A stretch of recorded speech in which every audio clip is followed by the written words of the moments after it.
শহীদের মিছিল যেন থামছে না। 2024-এর বিপ্লব আমাদের যে নতুন বাংলাদেশের স্বপ্ন দেখিয়েছিল, সেই স্বপ্নের পাহারাদারদের রক্তে আজও রঞ্জিত হচ্ছে বাংলার মাটি। আজ আমরা হারিয়েছি ইনকিলাব মঞ্চের এক নির্ভীক সৈনিক ওসমান হাদিকে। হায়াত মৌতে মালিক আল্লাহ, ন্যূনতম সিকিউরিটি নিয়ে চলাও হলো সুন্নাহ। কয়েকদিন আগে ঘাতকের বুলেটে বিদ্ধ হওয়া এই যুবক আজ মৃত্যুর কোলে ঢলে পড়েছেন। কিন্তু এটি কি কেবল একটি মৃত্যু, নাকি এটি একটি ধারাবাহিক ষড়যন্ত্রের অংশ?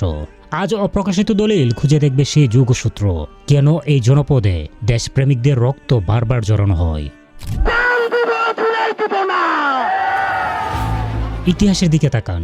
1981 সালে চট্টগ্রামের সার্কিট হাউসে শহীদ জিয়া রহমানকে যখন হত্যা করা হয়েছিল, তার অপরাধ ছিল একটাই, তিনি দিল্লির দালালি না করে বাংলাদেশকে একটি আত্মমর্যাদাশীল রাষ্ট্র হিসেবে গড়ে তুলতে চেয়েছিলেন। জিয়াকে হত্যার মাধ্যমে যে প্রক্রিয়া শুরু, আজ 2024 সালেও তা বহাল আছে। যখনই কোনো তরুণ ওসমান হাদির মতো ইনকিলাব মঞ্চের পতাকা তলে দাঁড়িয়ে দিল্লির আধিপত্যবাদের বিরুদ্ধে কথা বলে, যখনই কেউ বাংলাদেশের সার্বভৌমত্ব নিয়ে আপোষহীন অবস্থান নেয়, তখনই তাকে লক্ষ্যবস্তু করা হয়। ভারতের আধিপত্যবাদী নীতি কখনো চায় না এই দেশে এমন কোনো নেতৃত্ব গড়ে উঠুক যারা দিল্লির স্বার্থে আঘাত করবে।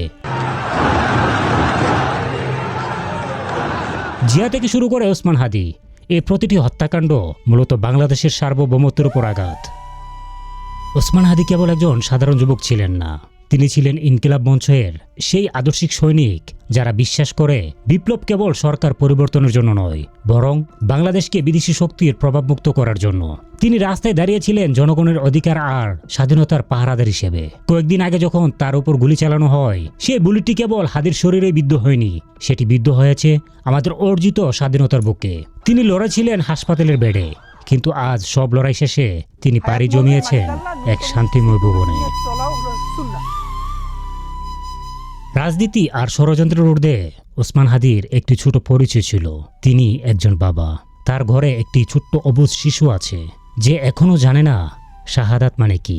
সে হয়তো দরজার দিকে তাকিয়ে থাকে, ভাবছে বাবা আসবে, তার জন্য খেলনা আনবে, কুলো তুলে নেবে। সেই শিশুটি যখন বড় হবে, সে যখন জানবে তার বাবাকে কেন হত্যা করা হয়েছে, সে কি এই সমাজকে ক্ষমা করতে পারবে? যে বাবা দেশের মানুষের জন্য রক্ত দিল, সেই বাবার অভাব কি কোনো রাষ্ট্র পূরণ করতে পারবে? হাদির সন্তানের এই কান্নার প্রতিটি ফোঁটা যেন দিল্লির আধিপত্যবাদের বিরুদ্ধে এক একটি আগ্নেয়গিরি হয়ে জ্বলে ওঠে। ওসমান হাদি চলে গেছেন, কিন্তু রেখে গেছেন তার আদর্শ।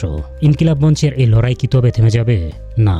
হাদির রক্ত প্রমাণ করে এই দেশের সার্বভৌমত্ব রক্ষা করতে হলে আমাদের আরও কঠিন পরীক্ষার মধ্যে দিয়ে যেতে হবে। অপ্রকাশিত দলিল আজ আপনাদের কাছে প্রশ্ন রেখে যাচ্ছে, আমরা কি হাদির সন্তানদের জন্য একটি নিরাপদ এবং স্বাধীন বাংলাদেশ গড়তে পারবো, নাকি দিল্লির কালো থাবা আমাদের প্রতিটি দেশপ্রেমিককে এভাবে কেড়ে নেবে?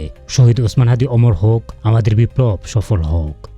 আপনাকে যদি হত্যা করা হয়, কিন্তু সেই রক্তের বিনিময়ে যদি আপনি শহীদদের রক্তের বিনিময়ে নতুন বাংলাদেশ গড়ে যেতে পারেন, আগামী 1000 বছর বাংলাদেশের মানুষ নামাজে প্রার্থনায় আপনার জন্য শুধু দোয়া করবে। ঠিক।